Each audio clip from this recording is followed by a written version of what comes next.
మత్తయి సువార్త, మార్కు సువార్త, యోహాను సువార్త, ఈ 3 సువార్తల్లో 6 సార్లు హోసన్నా అనే మాటని గుర్తుపడతాం.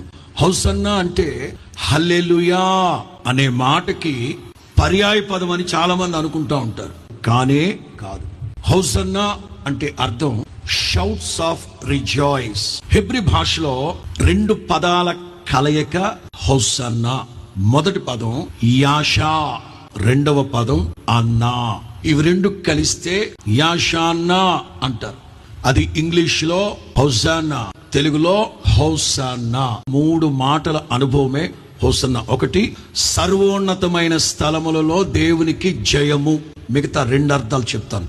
యాషా అంటే డెలివర్డ్ మీ, దయచేసి నన్ను రక్షించండి. అన్నా అంటే ఐ బెసేజ్ లేక ఐ బెగ్ యూ, నా కార్యాలన్నింటినీ వర్ధిల్లింప చేయండి.